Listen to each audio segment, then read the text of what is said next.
शरणागत दीनार्थ परित्राण परायणे सर्वस्यार्ति हरे देवी नारायणि नमोस्तुते। विद्योद्दाम समप्रभां मृगपतिं स्कंदस्थितां भीषणां कन्याभिगर्भालखेटविलसत् दस्ताविरासेवितां हस्तै चक्रगदाशिखेटविशिखां चापं गुणं तर्जनीं बिभ्राणमनलात्मिकां शशिधरां दुर्गां त्रिनेत्रां भजे। 16 तारीख को जो सूर्य ने परिवर्तन किया है, सूर्य महाराज जो बुध के घर से निकलकर चंद्रमा के घर में प्रवेश कर रहे हैं और उस दिन ग्रहों का परिवर्तन जो साफ साफ दिखाई दे रहा है, सूर्य के परिवर्तन के साथ साथ बहुत विशेष ग्रहों का योग बनता दिखाई दे रहा है। इस दिन यदि देखा जाए ग्रहों के परिवर्तन का योग जिस प्रकार का है कि सूर्य के साथ चंद्रमा बृहस्पति सब विराजमान होकर एक साथ ही सूर्य का स्वागत करने के लिए तत्पर हो रहे हैं, और ऐसे में सूर्य कुछ नया योग बनाकर बहुत बढ़िया से कुछ न कुछ स्थितियों को परिवर्तन करने के लिए अपना पुरजोर प्रयास करता दिखाई देगा। सूर्य जब परिवर्तन की तरफ जाते हैं, सूर्य जब उगते हैं तो कहा जाता है कि सब चीज़ों को अस्त कर देते हैं। इन दिनों सूर्य के साथ जिस राशि में जा रहे हैं सूर्य, वहाँ उच्च के होकर बृहस्पति पूर्ण प्रकाश के साथ विद्यमान थे, लेकिन वो भी सूर्य के परिवर्तन के साथ साथ अस्त होने की स्थिति में चले जाएंगे। तो ऐसे में सूर्य का ये परिवर्तन बृहस्पति को जो अस्त कर रहा है, सूर्य राजा हैं और राजा के आगे जब ज्ञान का देवता यदि अस्त हो जाए तो कई बार कोई समस्या भी उत्पन्न करने के योग बनाता है। सूर्य का परिवर्तन तो अपना प्रभाव दिखा ही रहा है, लेकिन सूर्य ने जो बृहस्पति को अस्त किया है वो एक विचारणीय विषय जरूर बनता दिखाई दे रहा है। 25 दिन तक करीब बृहस्पति अस्त रहेंगे ऐसे में, और ऐसे में सूर्य बृहस्पति की युति के साथ जो बृहस्पति का अस्त होना है वो कहीं ना कहीं विचारणीय है, और उसको ठीक करने का लगातार आपको कार्य करने का प्रयास करना चाहिए। देव योग से इस समय में जब ये सूर्य परिवर्तन की तरफ जा रहे हैं, ऐसे में गुप्त नवरात्रि का योग बनकर तैयार हो रहा है, और आगे सावन का महीना भी आने वाला है, गुरु पूर्णिमा आने वाली है। तो यानी आप यदि अध्यात्म का सहारा लेने का प्रयास करें तो ये बृहस्पति जो आध्यात्मिक देवता हैं उनके अस्त होने का प्रभाव निष्क्रिय हो सकता है, नहीं तो कहीं ना कहीं बुद्धि का बल्ब अस्त होने के योग बनाएगा ये ग्रह।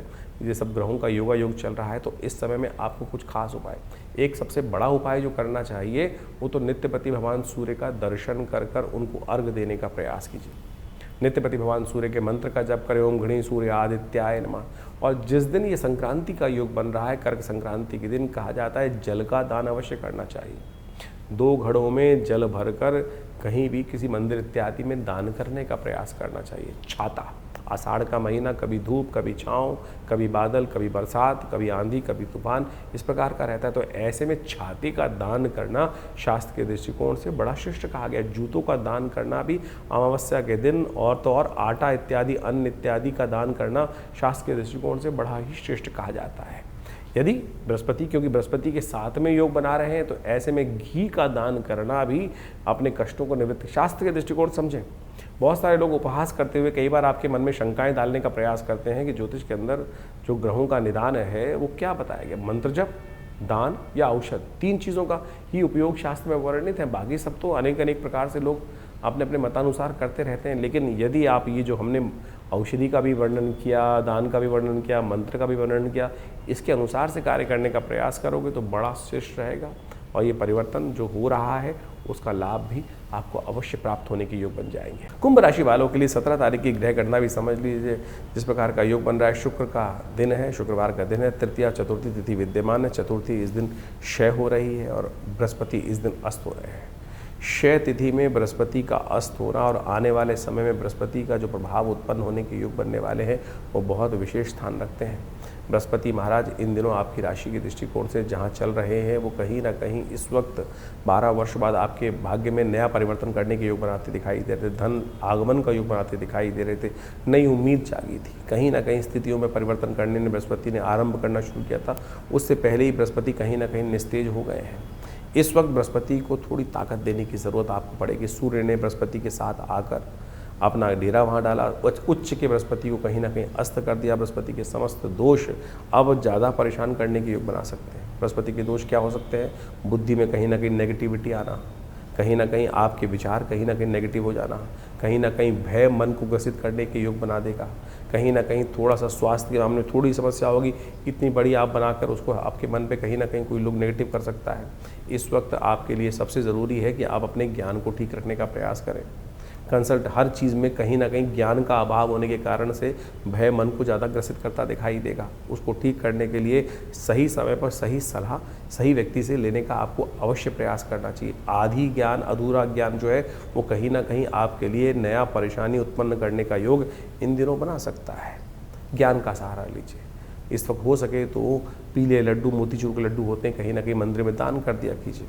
हो सके तो पीले वस्त्र को धारण करने का प्रयास करें, वो आपके लिए बहुत अच्छा रहेगा। ये छोटे छोटे उपाय कहीं ना कहीं कर आप अपने बृहस्पति की पावर को ठीक कर सकते हैं। लेकिन ये 20-25 दिन के लिए बृहस्पति का यह नेगेटिव प्रभाव आपकी राशि में हो रहा है, सूर्य के कारण से हो रहा है।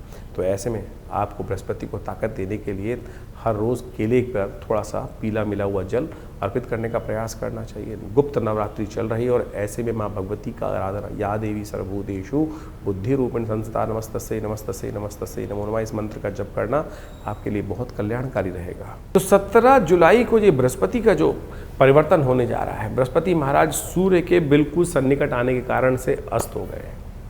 और ये बृहस्पति का अस्त होना एक तरह से जो आप हमारे सबसे ज़्यादा ज्ञानवान ग्रह जो है इस पूरे सौरमंडल के अंदर जो बृहस्पति है वही हमारे कई बार कहा जाता है इस सौरमंडल का विशेष तौर पर सबसे शक्ति संपन्न ग्रह माना जाता है। और संपूर्ण ज्योतिष के अंदर बृहस्पति का सबसे इम्पोर्टेंट स्थान माना जाता है। यदि देखें तो मध्य की धुरी यही है पूरे के पूरे सौरमंडल का ग्रह नक्षत्र ज्योतिष के दृष्टिकोण से, और वही अस्त होने जा रहे हैं। सूर्य अपने उच्च राशि में 12 वर्ष बाद यहाँ विराजमान हुए, और जब अस्त होने का योग बनाए तो कैसे में कोशिश ये करनी चाहिए कि बृहस्पति के अस्त होने में कई बार कई प्रकार के नुकसान, ज्ञान का, बृहस्पति किसका प्रतीक है? ज्ञान का प्रतीक, सात्विकता का प्रतीक है, शुभता का प्रतीक है। और ऐसे में कई बार कई चीज़ों में बृहस्पति के अस्त होने से बने बनाए काम कई बार रुकने के योग बन जाते हैं।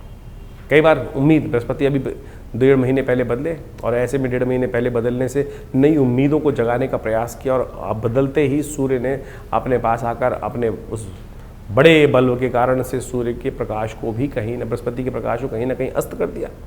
तो अब बृहस्पति जब अस्त हो गए, अब अस्त का मतलब क्या होता क्या है कि आप मान के चलें कि जब सूर्य क्षितिज से, सूर्य जब अस्त हो रहे होते हैं, जब देखिए अस्त हो जाते हैं तो आकाश में क्या होता है? अंधेरा छा जाता है। अंधेरा छा जाता है तो जो सूर्य के जो बाकी जो ग्रह हैं वो कहीं ना कहीं तारों के रूप में टिमटिमाते दिखाई देते हैं। और सूर्य जब पृथ्वी जब घूम के जाती है दूसरी तरफ से, जब जहाँ प्रकाश होता है सूर्य का, वहाँ सब चीज़ें उस प्रकाश के आगे लोप हो जाती हैं। और जो जो सूर्य के बहुत सन्निकट ग्रह हैं, यानी आप इस वक्त देखें जब सूर्य उदय हो रहा होगा तो बृहस्पति उसके बहुत सन्निकट है, तो वो आकाश मंडल में दिखना बंद हो जाएगा।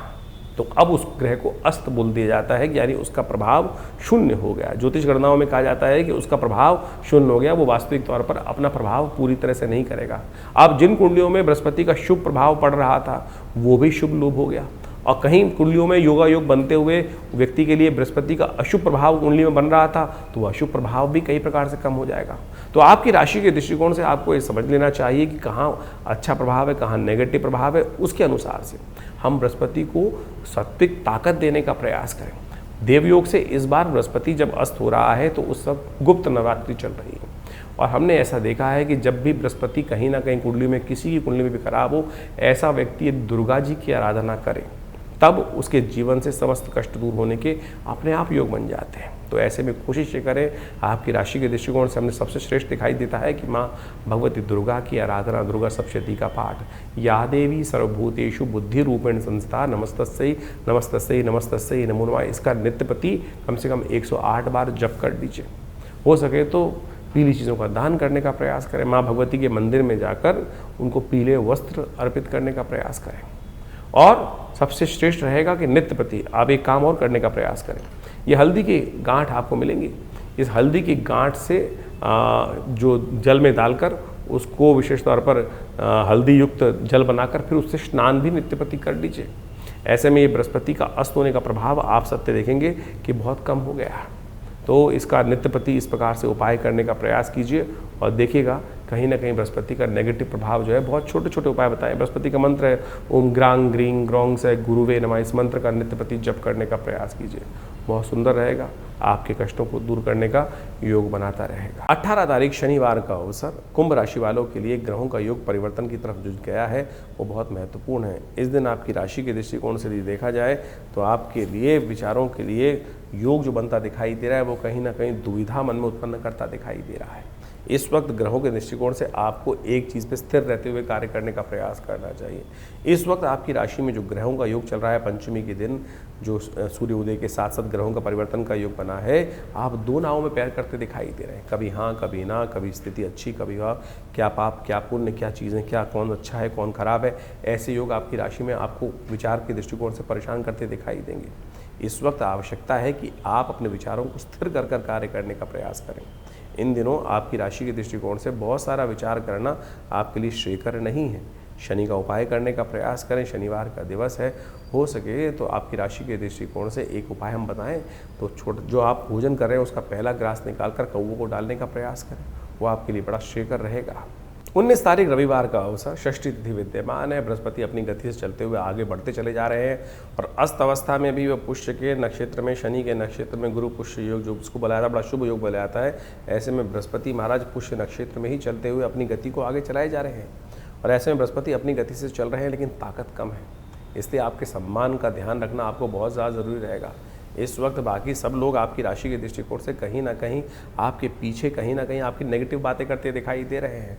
उन पर यदि आपने ध्यान दिया तो चिंता बन जाएगी। चिंता को अवॉइड करने का प्रयास करना चाहिए, अपनी चाल में मस्त होकर चलने का प्रयास कीजिए। ये सबसे ज़्यादा मूल मंत्र आपकी राशि के दृष्टिकोण से आपको समझना चाहिए। हाथी चलत बाजार में, कुत्ता भौंक हजार, साधुन को दुर्भाव नहीं, जो निंदे संसार। समझ लीजिए, आप अपने चाल में मस्त रहने का प्रयास करें। बाकी समस्त ग्रह आपकी राशि के दृष्टिकोण से आपके लिए अच्छा योग बनाते दिखाई दे रहे हैं, लेकिन अब समय है, समय के अनुसार से बृहस्पति थोड़े से अस्त अवस्था में चल रहे हैं, जो कहीं ना कहीं अल्टीमेट रिजल्ट में थोड़ा सा कहीं ना कहीं अंकुश उत्पन्न करते दिखाई दे रहे हैं। चीज़ें परिवर्तन के लिए बहुत जल्दी जाएंगी, समय परिवर्तन की तरफ बहुत जल्दी जाता दिखाई दे रहा है। चिंता ना करें, वो परिवर्तन आपके लिए कहीं ना कहीं अच्छा श्रेय कर रहेगा।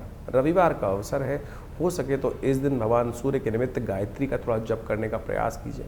गायत्री मंत्र का 108 बार जप करना, भगवान सूर्य का दर्शन करना, सूर्य के निमित्त थोड़ा सा उस रोशनी में जाके बैठना कहीं ना कहीं आपके शरीर में विटामिन डी की डेफिशिएंसी को कम करेगा और ये कहीं ना कहीं आपके लिए आरोग्यता देने का योग भी बनाएगा। इसलिए सूर्य को के अनुसार से सूर्य से पहले उठें, सूर्य उदय होने से पहले उठें और भगवान सूर्य का उदित होते सूर्य का दर्शन करना आपकी राशि के दृष्टिकोण से बड़ा ही श्रेयकर रहेगा। 20 तारीख का दिन सोमवार का अवसर है, सप्तमी तिथि विद्यमान है। ग्रह नक्षत्र परिवर्तन की तरफ तेजी से चलते दिखाई दे रहे हैं। ग्रहों का परिवर्तन होने का योग आपकी राशि में बनता दिखाई दे रहा है, जो कहीं ना कहीं धर्म से लाभ देता दिखाई दे रहा है, अधर्म से नुकसान होने के योग बन सकते हैं। धर्मयुक्त कार्य, सीधे सीधे जो कार्य हो रहा है उसी में हाथ डालने का प्रयास करें। जहाँ कहीं जुगाड़ करने का प्रयास करना और नेगेटिव रास्ते घूम घाम के चीज़ों को करने का, घुमा के कान पकड़ने की स्थिति बन रही हो, उससे बचने का प्रयास करना। जो सीधे सीधे रास्ते बनते हैं उन्हीं पर चलने का प्रयास कीजिए। ये आपकी राशि के दृष्टिकोण से सबसे इम्पॉर्टेंट भाव है। इस वक्त कहीं ना कहीं आपकी राशि के दृष्टिकोण से राहु जो है वो भ्रम स्थिति उत्पन्न करता दिखाई दे रहा है। हर चीज़ में आपको कहीं ना कहीं घुमावदार चीज़ें दिखाई दे रही हैं। उस घुमावदार को छोड़ दीजिए, धर्मयुक्त कार्य करने का प्रयास करें। किसी धर्म स्थल में जाकर गुरुजन का आशीर्वाद देकर कार्य करेंगे तो चीज़ें आपके लिए सहयोग प्रदान करेंगी। तो इस प्रकार से ग्रहों का प्रभाव आपने बहुत डिटेल में हमने आपको समझाने का प्रयास किया। दिन पर दिन ग्रहों का परिवर्तन किस प्रकार से हो रहा है। देखिए, ज्योतिष के दृष्टिकोण से कई प्रकार की पद्धतियां हमारे ज्योतिष विज्ञान में बताई गई हैं। कई प्रकार की कुंडलियां बनती हैं, चंद्र कुंडली, सूर्य कुंडली, लग्न कुंडली, कारकान, शांत कारक, इसके बाद षोडश वर्ग इत्यादि विभिन्न प्रकार की, वो बहुत ही मायने रखती हैं। कई लोगों के अंदर ये बात हमारे इस कार्यक्रम को सुनकर लगेगा कि केवल हम ज्योतिष को राशियों के अनुसार से ही बांट रहे हैं, लेकिन जन साधारण के समक्ष रखने के लिए ज्योतिष की राशि का एक प्रभाव जो है वो आपके समक्ष हमने रखा है। लेकिन पूर्णतः ज्योतिष को समझने के लिए, आपकी जन्मपत्री को, आपके जीवन की दिनचर्या को समझने के लिए पूरा चार्ट चाहिए, पूरी डिटेल चाहिए, जन्म का समय चाहिए, डिटेल्स चाहिए। और यदि उसके अनुसार से, ज्योतिष की गणनाओं के अनुसार से जीवन को देखा जाए तो बहुत कुछ सही समय पर हम सही चीज़ों को जान सकते हैं और जीवन में परिवर्तन लाने का मार्ग बहुत सुंदर बना सकते हैं। जीवन में होने वाली घटनाओं का कहीं ना कहीं ग्रहों के अनुसार से जो वो संबंध है, ग्रहों के साथ जो संबंध रहता है उसको अच्छे से समझ लेना चाहिए। देखिए, बड़े भाग्य मानुष तन पावा, बड़े भाग्य से मानुष तन मिलता है और उसमें हम इन विडंबनाओं में फंसे रहते हैं कि क्या परेशानी। ज्योतिष का आविष्कार, ज्योतिष के सृजन इसीलिए किया गया है कि समय, बड़े भाग्य मानुष तन पावा, कि एक बार जन्म मिला है और उसको हम ठीक सही से जो अपने पूर्व जन्म में कृत्य कर्म है उनसे बचते हुए, उन दुष्कर्मों से बचते हुए शुभ कर्म की तरफ कब कौन सा कर्म कैसे करना है, टाइम बर्बाद ना हो, जिससे समय बर्बाद ना हो, उस चीज़ को समझकर कार्य करने का हमें प्रयास करना चाहिए। इसलिए ज्योतिष का ज्ञान अवश्य लेने का प्रयास करना चाहिए। भविष्य में कब कौन से मोड़ पर किस प्रकार का जीवन में कार्य हमारे समक्ष आने वाला है, कौन सा कर्म कहाँ किस प्रकार से आएगा और दुष्कर्म से बचने के लिए किस प्रकार का कर्म हम कर लें तो कैसे भार कट सकता है, ये ज्योतिष की ग्रह गणना बहुत आसानी से हमें बता सकती है। तो इसके अनुसार से आप सोचें, समय समय पर हम विभिन्न प्रकार के कर्म करते हैं, उससे जीवन में दुर्भाग्य सौभाग्य में परिवर्तित हो जाता है। जैसे आजकल गुप्त नवरात्रि चल रहे हैं। गुप्त नवरात्रों में कहा जाता है माँ भगवती दुर्गा की आराधना यदि श्रद्धा के साथ कर ली जाए, ना कोई ज़्यादा ड्रामेबाजी करने की ज़रूरत नहीं, ना शो ऑफ करने की ज़रूरत है, क्या ना कोई बहुत बड़ा दिखावा करने की ज़रूरत, चुपचाप माँ भगवती के मंत्रों का जिस प्रकार से अनुष्ठान शास्त्र में वर्णित है, दुर्गा सप्तशती का सतचंडी, सहस्त्रचंडी, साधारण पाठ, जो भी आपकी श्रद्धा के अनुसार से, आपके विश्वास के अनुसार से, आपकी सामर्थ्य के अनुसार से आप कर सकते हैं, उसको अवश्य करने का प्रयास करना चाहिए। जीवन में बड़े बड़े कष्ट कट जाते हैं, बहुत बढ़िया जीवन में घटना घट जाती हैं। बहुत सारे लोग समय समय पर जीवन में आते रहते हैं, समय में देखते रहते हैं, कष्ट जीवन में आ रहे हैं, विवाह नहीं हो रहा है लोगों का, बहुत सारे कष्ट देखने को मिले।